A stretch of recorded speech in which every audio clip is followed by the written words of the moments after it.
Bless you.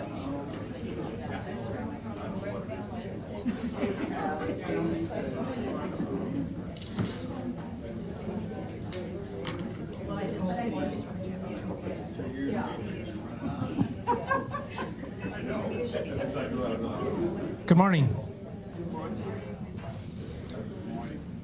Good morning and welcome to today's budget hearing for the proposed fiscal year 2023-2024 city budget. Before we begin, I'd like to introduce our city councilwoman from Council District 1, Ann O'Brien, and our city budget and research director, Amber Williamson, is alongside.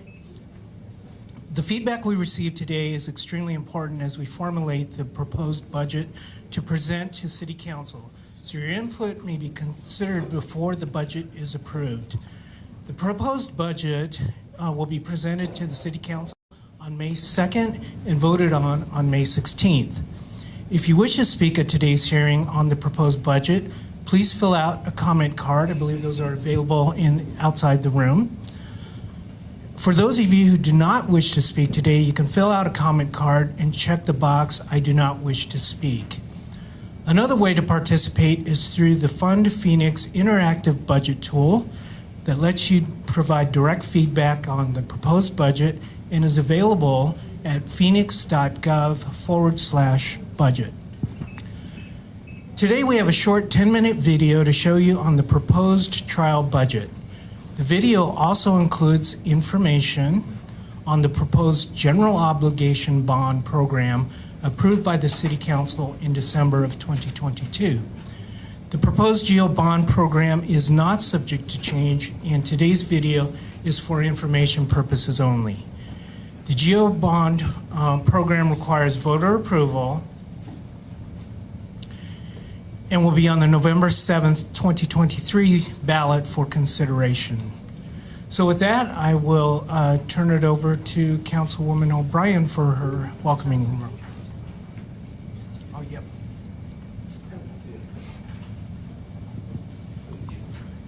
So, Go ahead. I would say, I want to give our interpreter a chance to introduce herself, Carmen Cota. Thank you. Thank you, Madam Chair.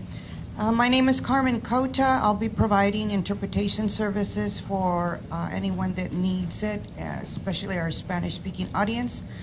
If you need a headset, please let me know. Please give me a moment to introduce myself to them. Buenos días, me llamo Carmen Cota. Voy a servirles de intérprete hoy día. Si ocupa interpretación, por favor, acérquese a mí para dar los auriculares. Thank you for your attention. Thank you, Madam Chair. Thank you, ma'am. So I just want to say good morning to everyone and thank you all for coming to Cholla Library today to voice your comments and opinions on the upcoming fiscal year's budget. The city's fiscal year runs from July 1st through June 30th of the next calendar year. This means the budget that we are talking about today will go into effect on July 1st. This is just one of many public budget hearings, and although this one is being hosted here in District 1, residents from all over the city are capable of attending all budget hearing meetings being held in other districts throughout the city. This morning, you will have the opportunity to voice your opinions to help craft a budget that reflects your desires for how you hope to see your taxpayer dollars spent. I encourage you to speak up and vocalize for your wants and needs. In my first budget vote in 2021, District 7 residents provided comments in multiple budget hearings, and they were provided actually 3 new parks in their community. In my second budget vote in 2022, District 6 residents provided comments in all of the budget hearings, and they received additional pickleball courts in one of their parks. It was a very hot topic. Pickleball is, if you haven't tried, you should try it. But when residents come together and vocalize their desires for how their money is spent, change does occur in the budget. I vocalize in my weekly newsletters what I hope to see in this budget. More money for the Gated Alley program and the money required to hire more staff in the court systems to fully implement a community court system, which I believe will help in cleaning up our parks, our alleyways, and our communities, while also getting help our unsheltered population into the services they so desperately need. If you agree that we need more money for gated alleys, or you want to see properly equipped community court system, if your park needs new playground equipment or additional restrooms, we want to hear from you. Maybe you'd like the cool pavement technology to come to your streets. If you want to ensure our public safety stays well funded, we want to hear from you. Please make sure you vocalize all that you want to see. If you are here today, we want to hear from you. I hope everyone who came today intends to speak, and if you haven't signed up, as John said before, sign up. Cards are outside the door of the room. Please register to speak, and I do want to thank John Chen for being here, Deputy Director, as well as Budget Director Amber Williamson and all the staff. There is a lot of work that goes into preparing the budget. I know that as soon as this budget is approved, I don't even know if they get a 30-day break before they start preparing for the next year's budget. So thank you to all the staff who helped to prepare the budgets and who are here to hear what our citizens want in this year's budget.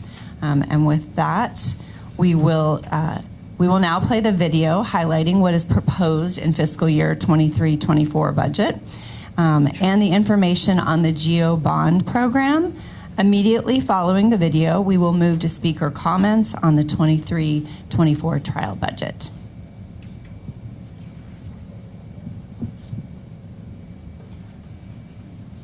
Fiscal 2024, proposed by the Phoenix City Manager, is ready for public review and comment. A trial budget is a rough draft of the actual budget, estimating how much money and how it will be used for the next fiscal year.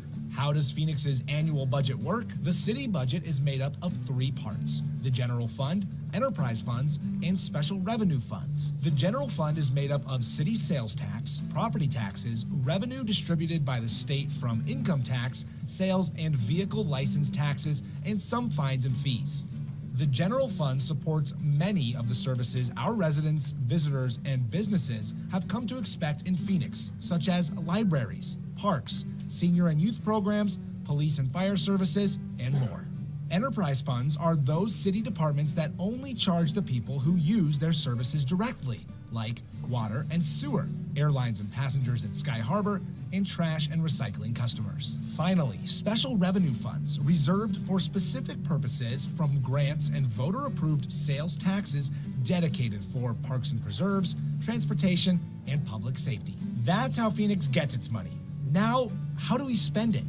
Phoenix has a long history of responsible budgeting, ensuring resources are balanced to projected expenses each fiscal year.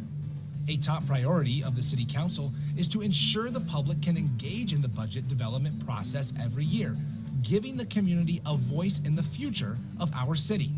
Residents have multiple opportunities to provide their input ahead of final budget decision-making scheduled for May 16th. Each year, departments look at what it will take to provide services for the upcoming year, and staff forecast what resources will be available to pay for services. The city manager then proposes a trial budget in March each year that identifies how resources should best be allocated to achieve city council and community priorities. Then, we ask for your input at community budget hearings in April each year by using the Fund Phoenix interactive budget tool available in English and Spanish, or by contacting the city directly to ensure the budget reflects the priorities of our residents and city council. After receiving your input, the city council will vote on the budget in May and legally adopt the budget in June each year.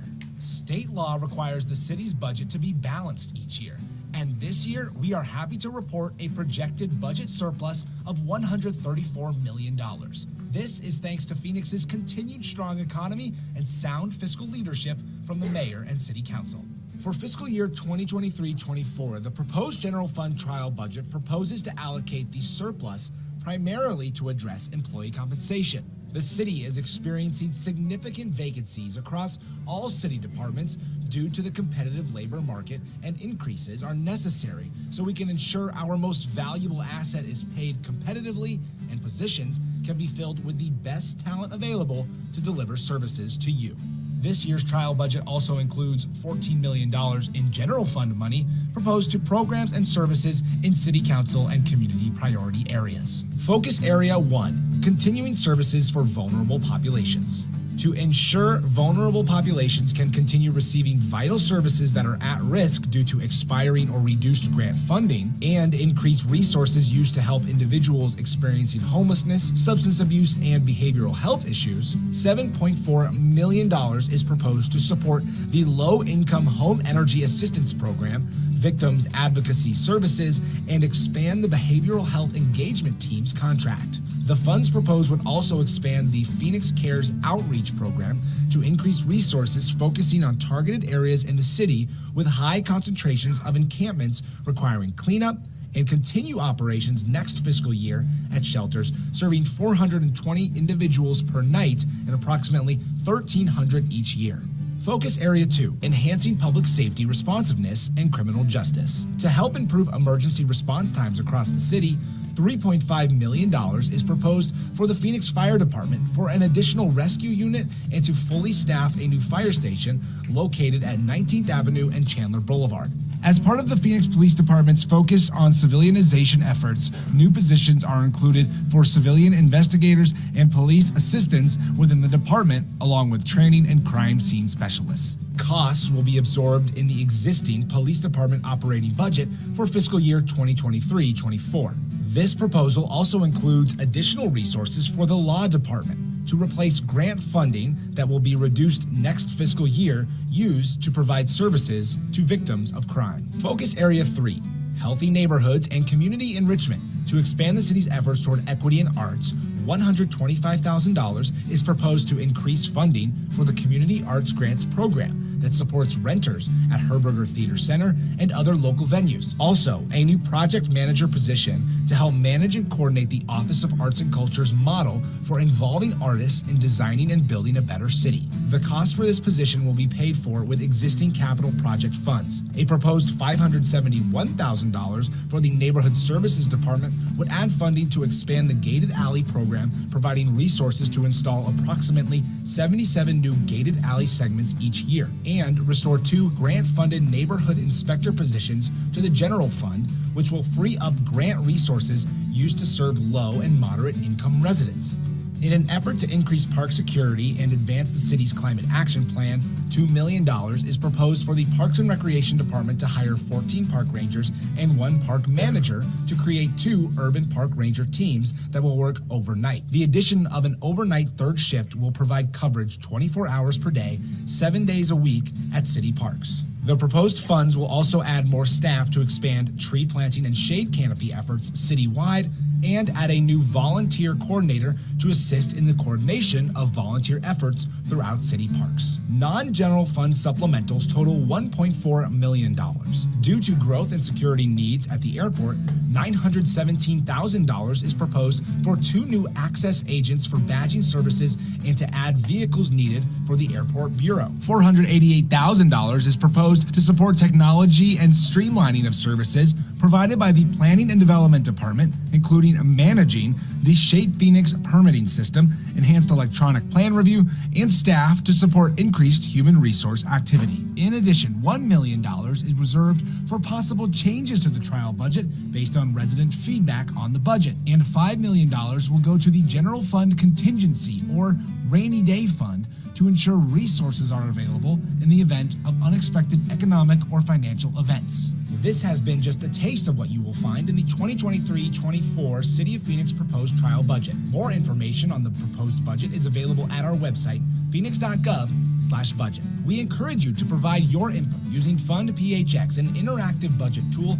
available in English and Spanish that lets you provide direct feedback on the proposed fiscal year 2023-24 trial budget additions. We hope that you'll review additional details in the budget tabloid available at each budget hearing in English and Spanish, and online at Phoenix.gov/budget. Please share your feedback in whatever way works best for you, at one of the community budget hearings or by email at budget.research@phoenix.gov. You can comment on the city's social media pages at City of Phoenix AZ on Facebook or on Twitter using hashtag PHXBudget, or call us at 602-262-4800.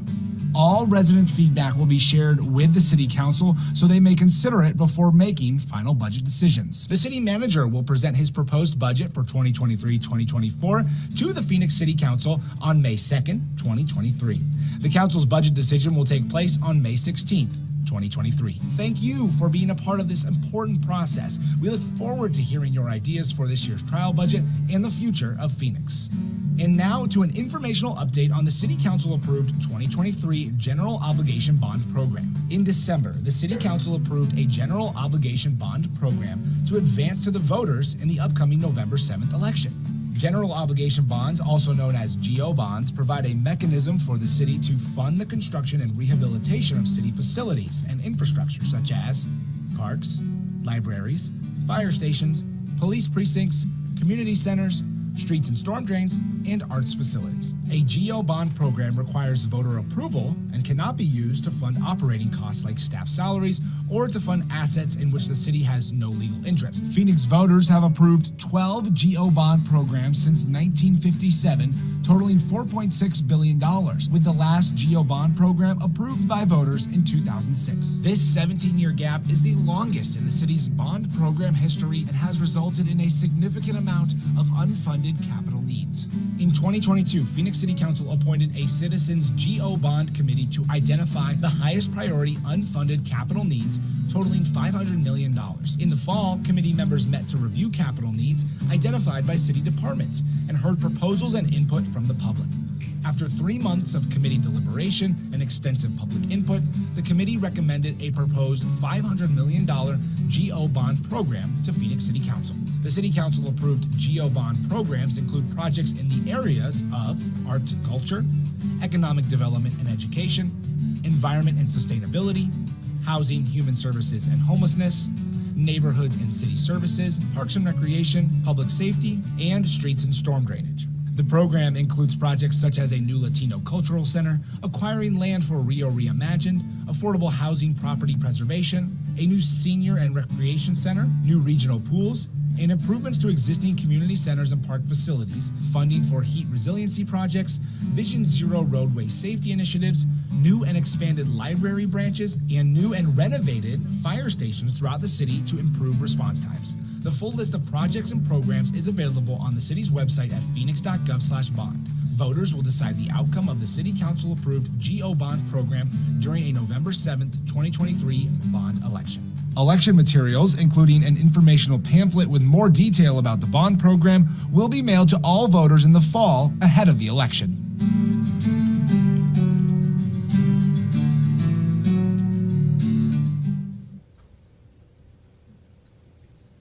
Right, we will now start calling the names of the speakers. You'll approach the microphone when your name is called. Santosh, and I'm not going to try to pronounce your last name because I would butcher it. Thank you for your understanding. Sure, no worries. Thank you.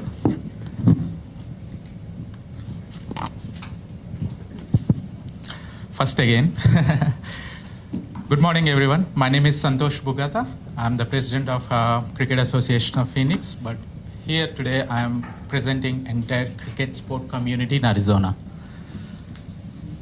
Most of you, or some of you might have already heard from me, maybe over the beginning of the week, speaking about this sport and the way it has grown.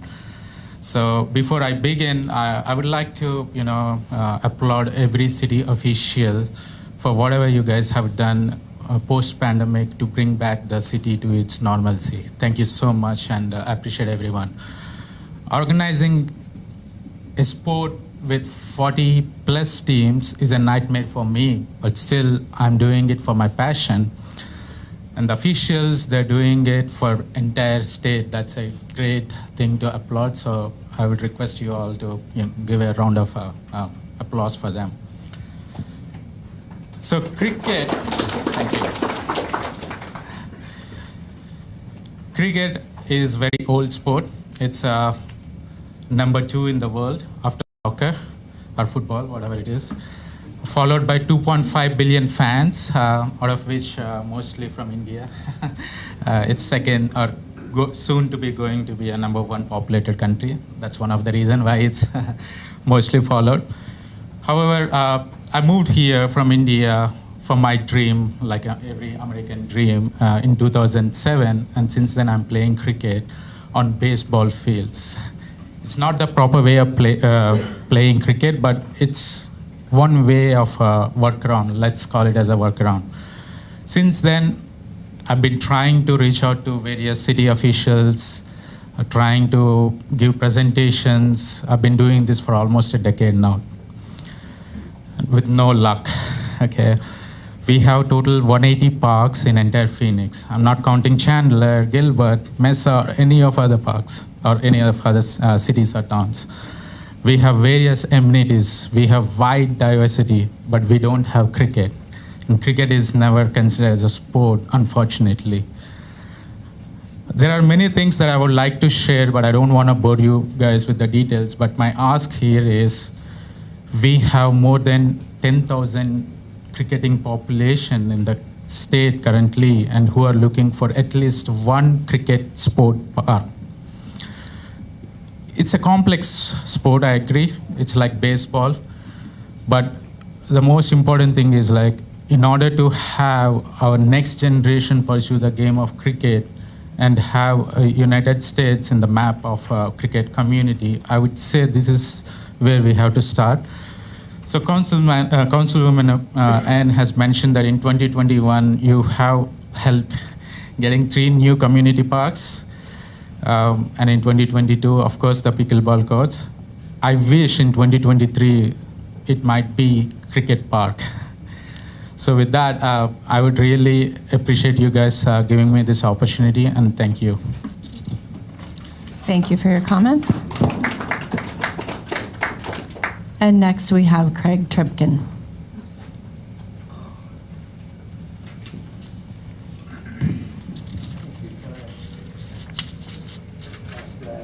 Thank you, sir. Thank you. Hi, my name is Craig Tripkin, and before I start, I want to say I've spent a lot of time in City Hall, and people talk about government, and they go, and Phoenix has a wonderful staff, and they do a great job, and I just want to say that. And that's evidenced by something like this, where I know there's a lot of staff people here, and it's wonderful that staff gets to hear what's going on, and I just think that it's too bad that sometimes people yammer negatively about government when you guys do really a good job. I'm here representing a New Leaf. A New Leaf is a provider of services, a broad array of service, everything from domestic violence. We've got the second largest single adult homeless shelter in the region. And we do homeless services, we do housing, we do domestic violence, we do job training, we do early education, we do after-school programs. I can go on. In fact, frankly, our platform is too broad because we spend more time sometimes administering things than we do actually doing providing services, because that's the nature of it. I'm here to ask for $250,000 in the budget. A one-time money. Ideally, it's going to come out of general funds because federal restrictions can be painful.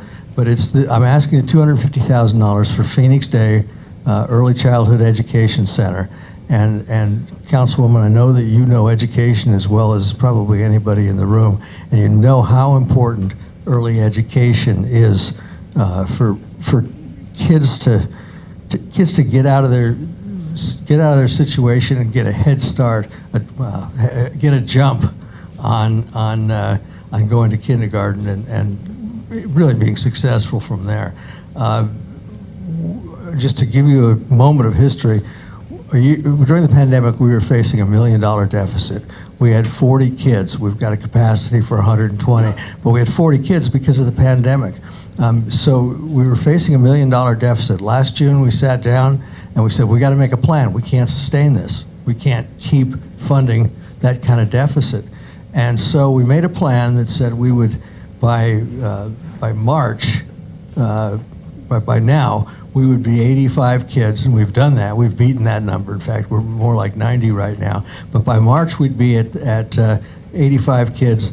By June, we'd be at 100 kids. And by next spring, we would be at 120 kids. At that level, we are either sustainable financially or the burden to us internally is significantly reduced. And quite frankly, you know, it's hard to get donors. When you're running $1 million deficit, it's hard to get donors to give to a particular program. So that's it's important, but that's why it's one time. I think that I know what ongoing expenditures are like, because I have spent so much time, I guess, in City Hall, and I just want to say, I'll close with, you know, we are doing our part, and with Phoenix Day, we're not coming here to get something forever and ever and ever and build it into your forever kind of cost basis. We're here one time, and we have made a plan to only make it one-time money, and we're doing. I'll just close with, we're doing our part. This is what I know that the city wants to see is not things that are going to be a drain on your budget, which every year is difficult. Drain on your budget year in, year out. So thank you very much for your time. Thank you, Craig, for your comments. Our next speaker is Susan Herber.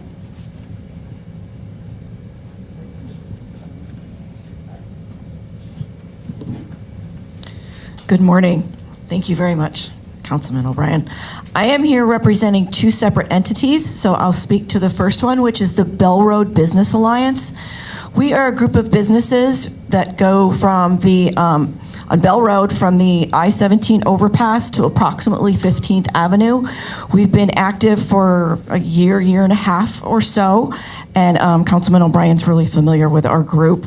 We are aware that some of the things we're asking for might actually be overseen or by different entities, but we'd like to see the City of Phoenix become involved in helping us to beautify that area. What we'd like to ask for is weekly cleaning and sanitation of the underpass at I-17. I know it's getting better, but it still needs a lot of help. Installing the campaign for the Healthy Giving signage along the entire corridor. Attention to the bus stops weekly to include maintenance, paint, trash, and sanitation. The medians that are in the middle of the road, they've got some sorry-looking palm trees and just basically dirt and trash that go from about 15th Avenue to the freeway overpass. We'd like to see them landscaped and maintained and kept clean. Maybe get some new rock and desert scaping in that area. Thank you from the committee. I'm here as the treasurer to speak on behalf of them. So thank you very much.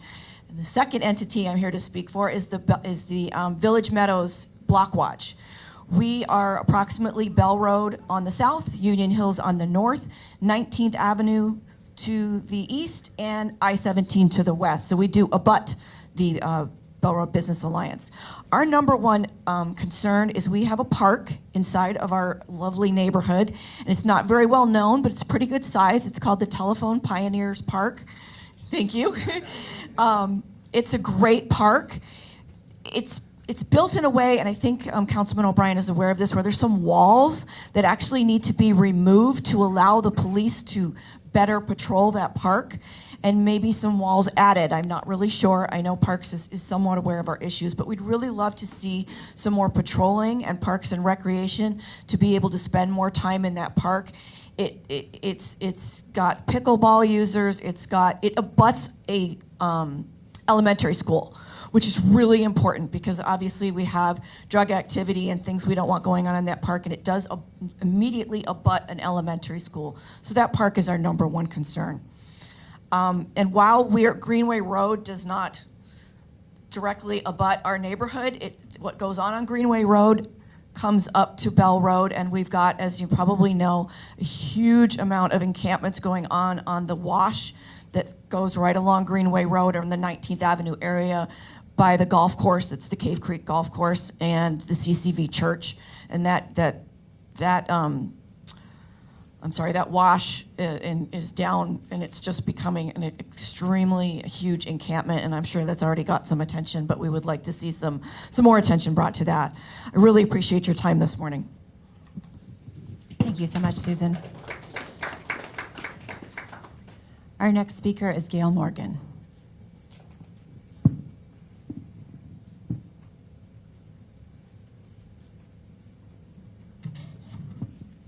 Thank you for the opportunity to speak today, and I appreciate your taking comments. I don't have anything specific other than citizen safety is our main concern, and we really need more police officers, more fire and support, and we were told recently that there are 558 vacancies for police in the city of Phoenix, and that many times in Cactus Park Precinct, there's 15 to 18 people for an entire shift to cover 78 square miles. That's not enough. So we really need to, I think, put more money into recruiting, and I know the city has been doing that, but maybe more in appropriate areas. And then also our police dispatchers, I know they're shorthanded. One goes to my church, and she's always working, and she always looks exhausted. And I think that would help a lot, because when we tell our people to call, I'm with Metro Block Watch, Metro Business Alliance. When we tell our people to call police and they get a recording that goes on for 15, 20 minutes, a lot of them won't hang on to be able to talk to police. That's for the Crime Stop number. And then many times, even 911, we have to wait. So we could use as much funding as possible to take care of those issues. And then we also, we really support Councilwoman O'Brien's idea of the community court. We need to do something to try to take care of our homeless situation and get them, not just move them from place to place, but actually get them the help that they need, even if they don't know they need it, and be able to hold them accountable. And I think that if any of you are familiar with New Freedom across the freeway here, they take they're like a halfway house. They take people out of prison, and they do an excellent job, just an excellent job of holding these people accountable, putting them through a training program, getting them the help that they need, like community court, helping them get IDs. And I think maybe that could be used as kind of a model for the things that we need to do for the homeless here. I know that's not the only answer, but it would go a long way toward helping. And then jumping to another subject, and this may be covered in the budget, but our streets are awful, and the potholes are huge, and we need them repaired. So on a faster basis, and so I don't know what the answer is to that. But I want to thank you again for the opportunity. Thank you, Gail. And our next speaker is Stan Bates.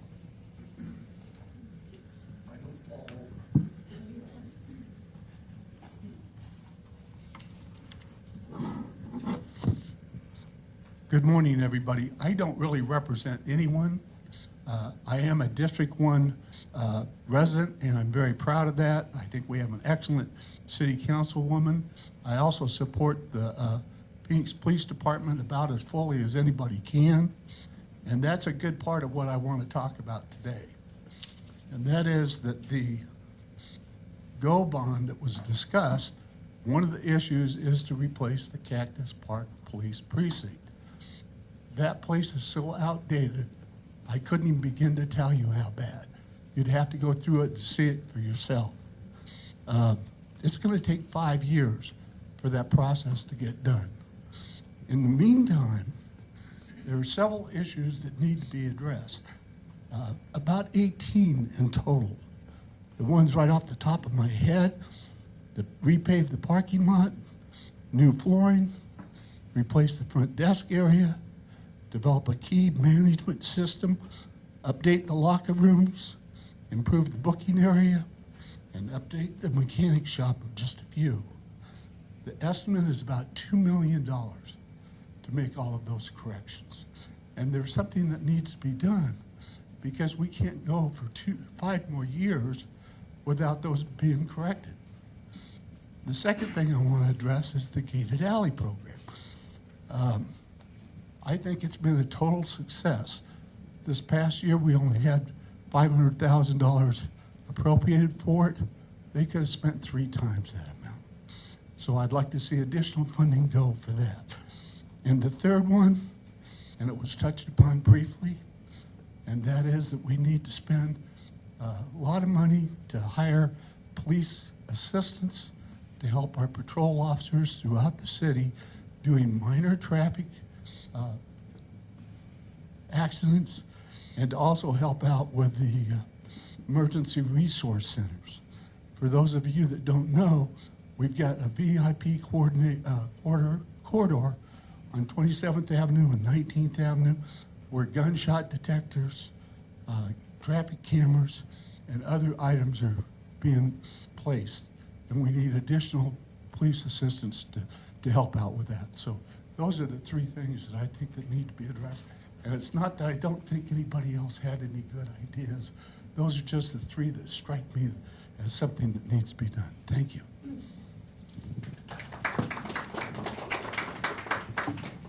Thank you so much, Stan. Suzanne Day is our next speaker.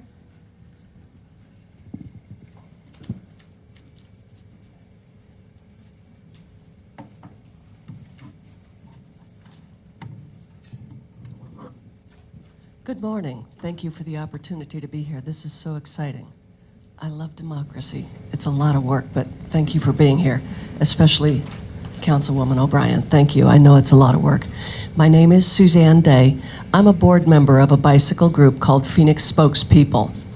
Most of our folks ride in downtown Phoenix, and I will be supporting some downtown projects today, but I came to ask you to support in general bicycles as a mode of transportation.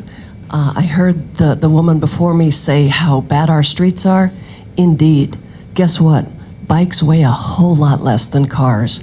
They're so much less expensive on our infrastructure, and not everybody can ride. I get that. Not everybody can manage the distances, but if you make it easy for those who can, they will. They'll be out of the way of the cars. The Carmageddon will not occur. People will be healthier, better mood, less expensive for you. Okay, specifically, please fully fund or support the funding of bike lanes on 3rd Street from Lincoln to Washington and from Washington to Roosevelt. These are 2 different projects, but they should be built together.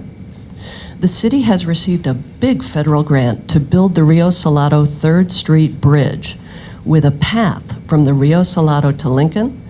It wouldn't look very good for us to not connect that path to the rest of these great areas in downtown, including the warehouse district, even City Hall. All those places need to be connected. Let's show the USDOT that we value their input, and we're going to spend their money wisely.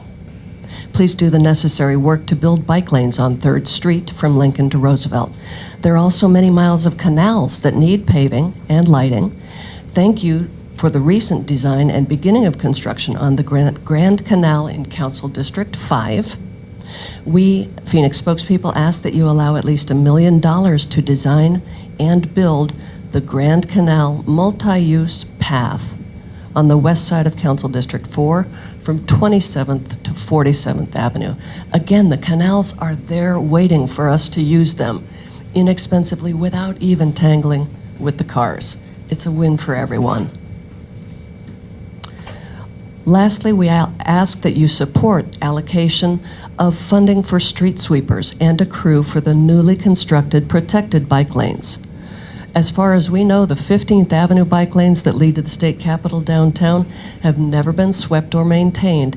If you put in infrastructure, you've got to maintain it and make it safe to use, or it's wasted money. And I know you want to spend the money wisely. Thank you for your service. I appreciate your time. Thank you, ma'am. And our next speaker is Tom Argiro.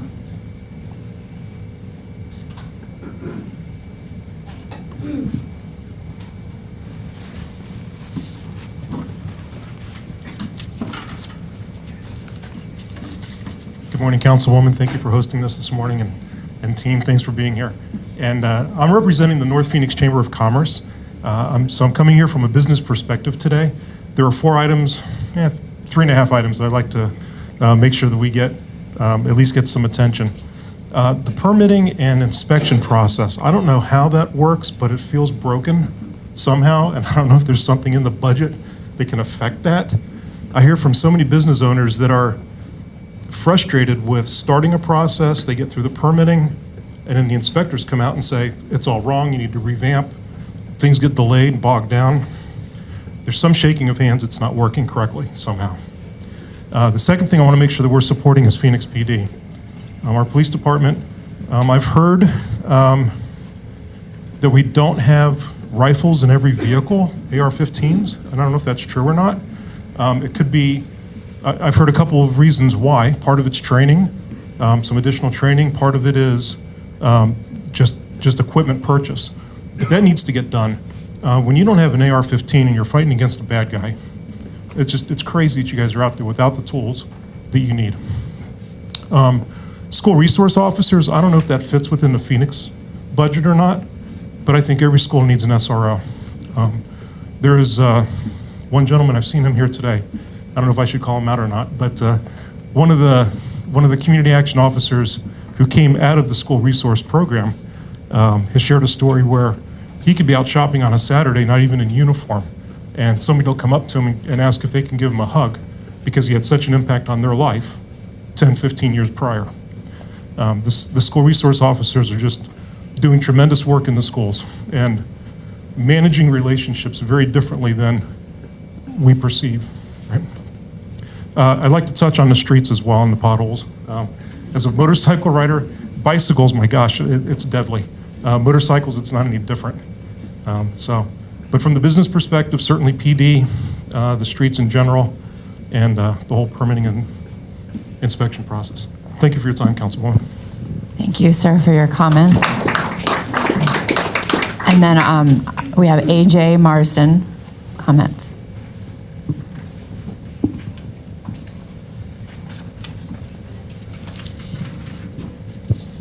Hi, good morning. Not sure how loud I am when I first talk with the microphone here. So when I first showed up, I did a quick brain dump just of some different ideas that I have here. And first of all, I want to get across the message that public safety is everyone's responsibility. You know, we think of the police. We definitely want them well-funded, well-equipped, well-trained. But public safety involves the public. It definitely involves our politicians, our policy people, our communities, as well as the police and also prosecution. And if just one of those links is weak, then all of the other things that you're asking for and all of your other efforts are partly wasted because the people that you're trying to help are more likely to be victims of crime. So we always say, see something, say something. We got that message out. I think the message also needs to be expanded to prevent something. All of the people, policy, politicians, the public, and prosecution. We need to work harder to prevent crimes.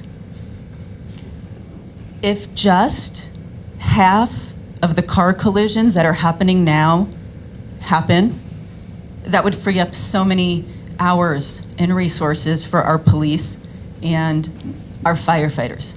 And how we drive is 100% up to us. That is the one thing we can do to help our police and our firefighters.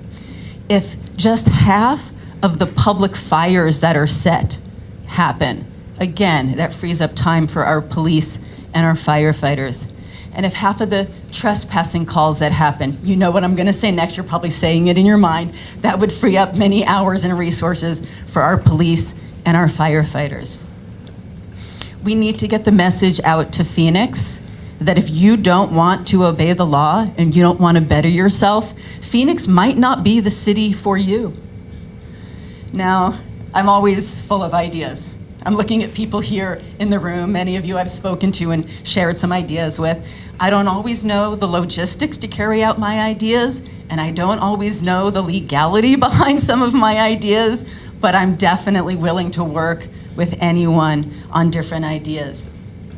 So thank you for a good budget. It's a very sound budget. I think a lot of things are going to be funded. But our politicians, we as the people, and our prosecution, we got to get to work to help Phoenix. Thank you.